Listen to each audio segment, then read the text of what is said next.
Hi everybody and welcome to Digital Art Advanced class. This is our first tutorial of the year and this is going to have to do with creating an 8-bit character using Acorn.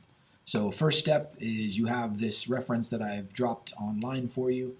You can use that reference or you may use one off of Google if you'd like. This one's pretty clean and simple. Go down to Acorn, you're going to make a new document, File New. And we are going to, instead of inches that we normally use, we're going to change it to pixels and make it 20 by 20. 250 resolution is fine. Click OK. And you'll notice that your screen that comes up is very, very small. So go ahead and maximize that screen. And you're going to hit Command plus to zoom in. Just Command plus all the way. And hold down the space bar on your Mac and use your mouse to move your canvas back over to the middle. Now there's no grid on here, but the first thing we want to do is save our work. So go up to File, Save As. And we're going to name this 8-bit Mario, which I have named already because I've saved it and I made a little 8-bit project folder on my desktop. I highly recommend you always make folders for your projects. Click Save and Replace. Now in order to make a grid, our next step is to go up to our Edit option, our View option, Guides and Grids, and you're going to go to your Show Grid. Now if you have something that comes up like this, we need 20 by 20. Obviously this is 2 by 2 or 4 total. We need to go back up to our View option, Guides and Grids, Grid Settings, and I want you to change the grid spacing down to 1 and click OK. And now this is what we have that we want. This says our 20 by 20. It's perfect, it's ready to go, and we are going to create a Mario character. So what I'm going to do, instead of opening my picture because it's so small, I'm going to keep my picture floating on the screen over here. And I'm going to look at my colors. I have red, brown, black, peach, blue, and yellow. So I'm going to go back to my Acorn. I'm going to make red, brown, black, peach, blue, yellow, 7 layers, and I'm going to name them. Red layer, black layer, peach, blue, just double clicking on your bitmap layer. What else do we have? Yellow and brown. Yes, we have brown for his hair and his mustache. So once we have this, click Command S to save, and I want you to do each one of your colors on its own layer. It'll keep it nice and clean for you.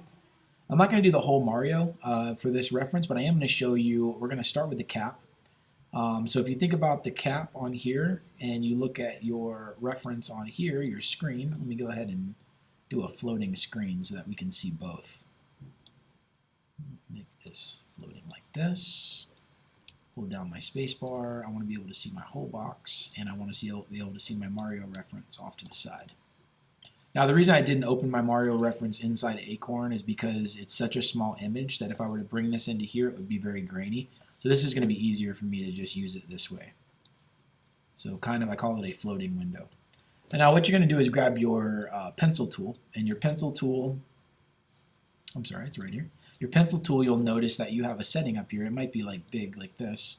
You want to make it down to 1. That way it's actually 1 pixel, so when you're clicking it. And we're going to start replicating Mario. So we're going to go ahead, let's just say 1, 2, 3, 4, let's say that's about 5 squares across. We're going to grab a red color. You can also use your little eyedropper tool and hover over your picture and click, and it will give you the exact color to use.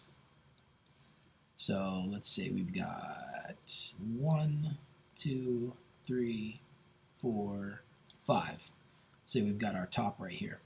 Looks like I'll be able to fit most of my stuff. I want you to freehand this instead of trying to trace it because I want you to learn how to actually build your character. Then we have one that goes past here. 1, 2, 3. 3.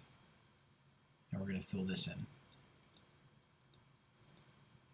Alright, now to select your next color, click your eyedropper tool. Hello. I'm filming a video, but come on in.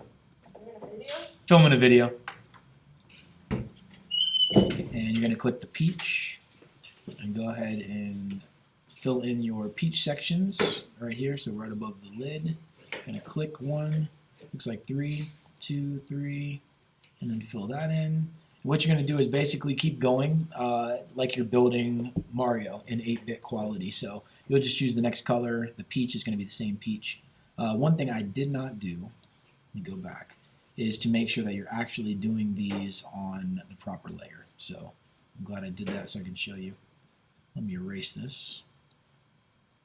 I'm going to erase all of that right there because we have to make sure we're on our proper layer. So go to your red layer, click your eyedropper tool, click red, grab your pencil, and I think we said that was about 5 across. We're going to go 1, 2, 3, 4, 5 across, and then we have this piece right here, 1, 2, 3. I'm going to go all the way over here, and we're just filling this in to replicate the hat, and then we'll go to the peach layer. Grab the eyedropper tool, click on the peach, and we'll start filling that in.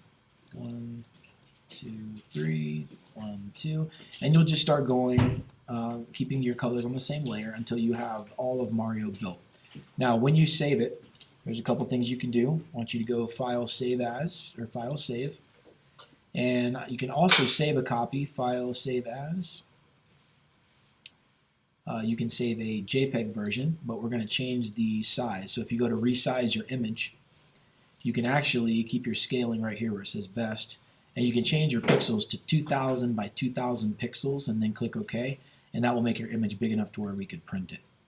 So once we have this Mario done, I want you to go ahead and submit it to Google Classroom, and then we're going to do a few other characters until we feel confident enough to make our own characters. Thanks for watching.